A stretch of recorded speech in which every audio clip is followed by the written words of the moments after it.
Yeah. Hi everyone, welcome to the Dolby House. I'm Adrian from the Dolby Music Partnerships team. I'm really happy to be here to host this very special listening session with French producer Petit Biscuit. So today we'll explore two of the recent EPs, which are Movement 1 and Movement 2, and we will experience them in Dolby Atmos.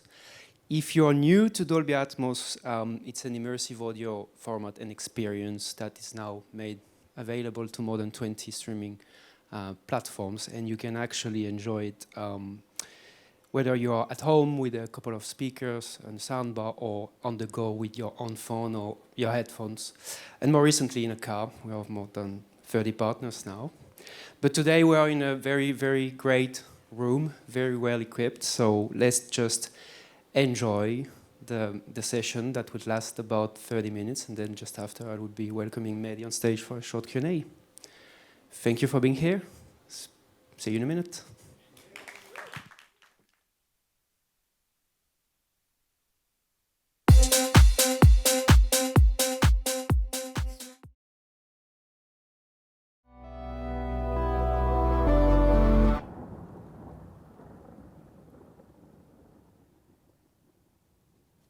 All right. That was really cool. So now I'll ask Mehdi to join me on stage. I know he's somewhere.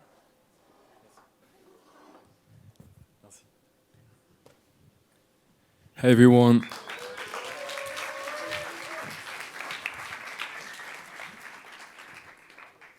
Welcome, Mehdi. So good to have you here, man. How are you? I'm fine. It was good to listen to the to another thing, because I was in the studio a week ago to listen to the mixes, and it was two interesting different things. Yeah. So, I mean, congrats on these two projects, Movement 1, Movement 2. Thank you. Can you introduce it a little bit? Yeah. I've started the Movement EP series when I was in the US.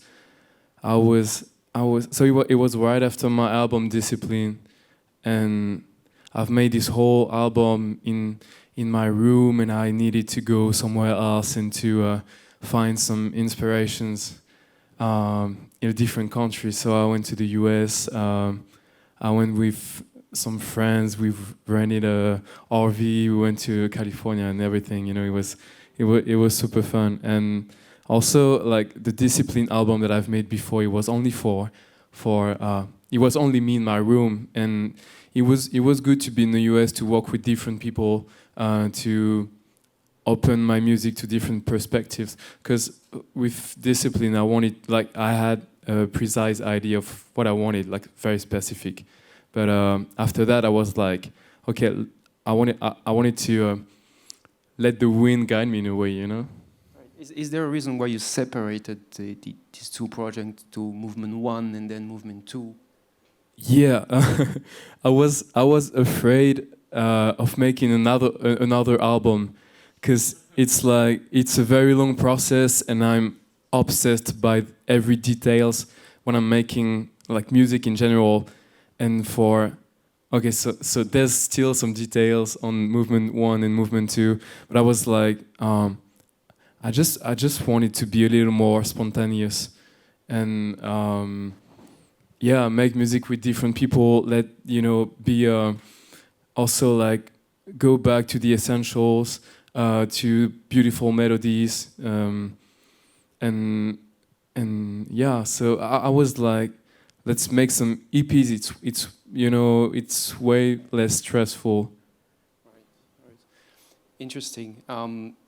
I mean, we've known your music for very introspective, dreamy, kind of sound. It feels like there is kind of transition in this project, like a movement, really.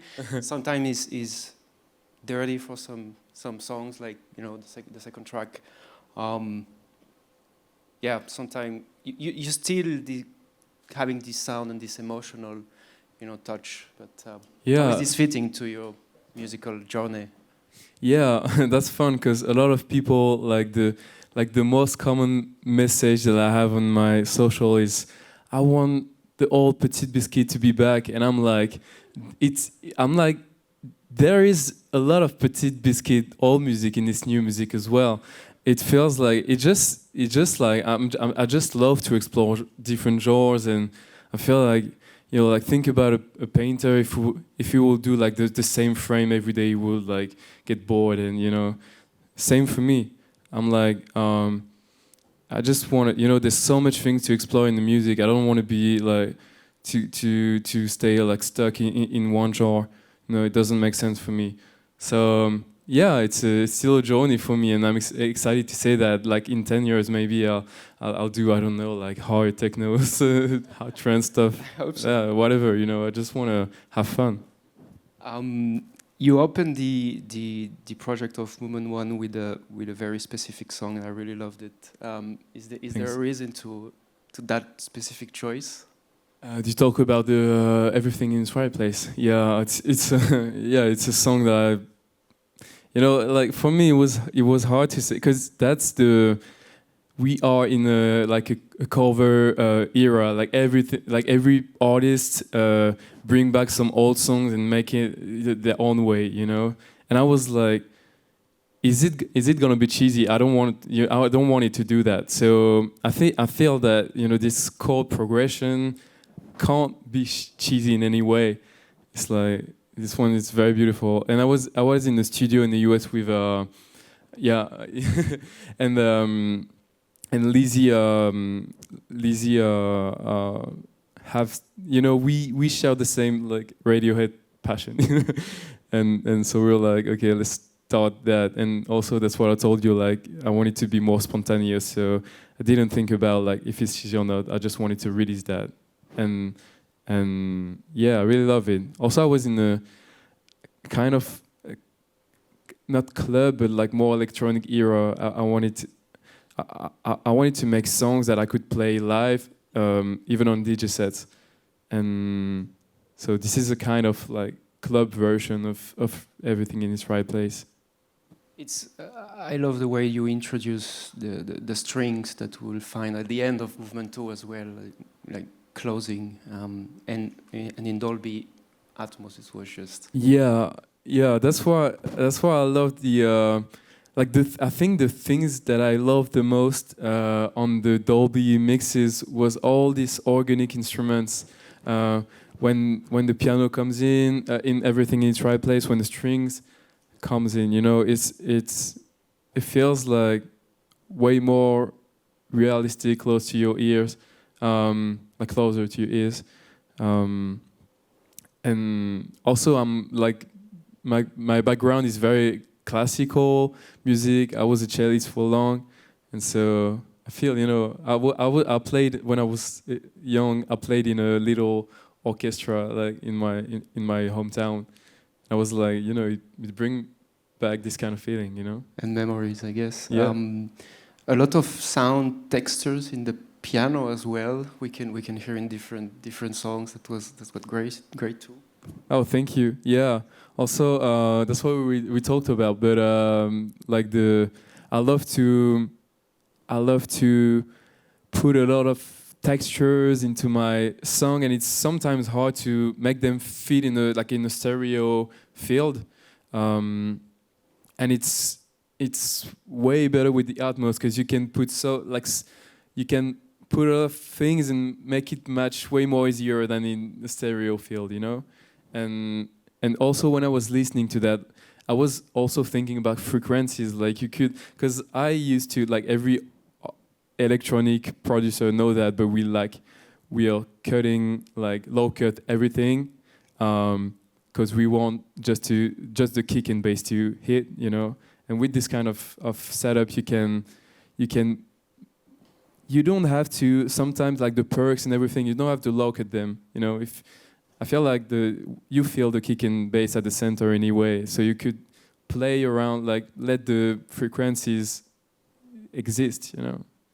Kick and bass is a good segue for the second track we listened, it was just crazy. You made my day, to be quite honest. Oh, they're all over. The dirtiest surprise. Do that again. I mean, can you tell us what happened with this song, how the collaboration started with Azdek? And Yeah, with Azdek, he's a French artist as well.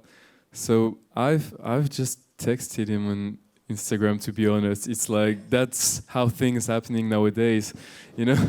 You're has like that DMing. changed over the years, like collaboration with artists? When you started your career and now, it's like Yeah, it's so much different. Like you used to send mails to labels and everything, and now you just have to DM someone and see if it, you know, which is cool in a way. But yeah, same with Azdek. Like when I go to a studio with someone, it has to be spontaneous. I love to take a coffee before with him, or like with some some people that I'm gonna work with, just to make sure it matches like the human feeling match also in the studio. Because I'm like I don't wanna make music to I don't know to. In a professional way. I'm not a professional guy. I'm more like an artist. I wanna have fun. With someone. Yeah.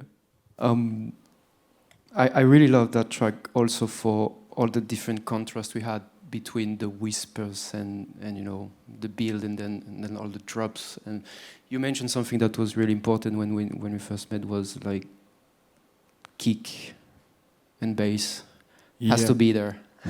Yeah. That's hard. Like, yeah, we have a specific way to mix everything in the electronic music scene. And so I was like, how it's going to sound like, on the multiple speakers and I was like happily surprised, by the thing. Um, yeah, it's just amazing. There are a lot of other collabs on the record. Surf Message, Ipsex, Eugenie. Yeah. Any collab that you like the most, or one in particular you want to highlight today? It was a collab that I don't know. As you know, Azdek is one of my like one of my closest friends at the moment. So I would say him, because it's like also it's fun to go to the studio with him because he's like super humble. So it says like he's at the like a like a little part in the studio making his whole thing with his computer, and he was like, "Oh, I made something cool. You want to hear?" And it's like it's an absolute banger. Every time, and so it's super fun. But yeah, I'd say Aztec. Um, you also mentioned when we were in the studio back a couple of weeks ago that Let You Know was in particular a really good experience when it comes to immersive and Dolby Atmos.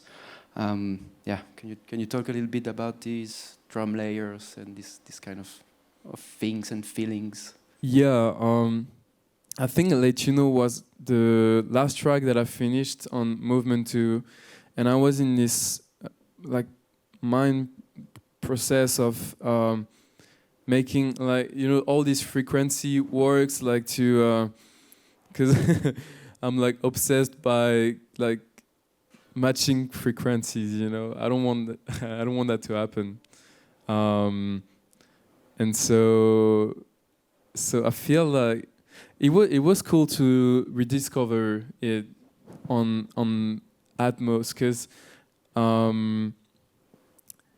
there are some layers that I almost forgot that I hear back again on it, and I don't know, it's just a different listening experience for me, and that's what I told you multiple times. But it's like the stereo field is very something. It's like super hard to make different textures match together. So sometimes sometimes there are still layers that I don't want to mute, but I should probably. So it's like very low volume, and like wide, super wide, but like the most that you can make on stereo. But it's hard to hear them back again in this room. So cool. We're about 4 minutes left before we finish. From a performer, more DJ perspective, do you think that this should be available on live or clubbing experience? Yeah, that's what I told you when we went to the studio. I was thinking of, cause yeah, like when you like we only gonna talk about kick and bass for the whole like talk, but you know, I told you I was a little anxious about it, and when I discovered that okay, like you still keep the energy, I was like, how would it sound like in a club?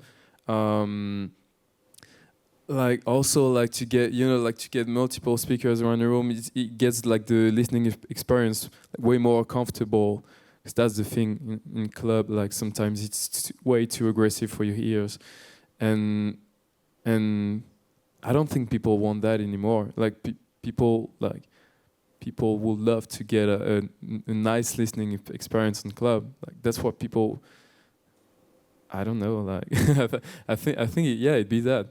That's my personal opinion, you know, at least. You guys think? Yeah. We have some work to do.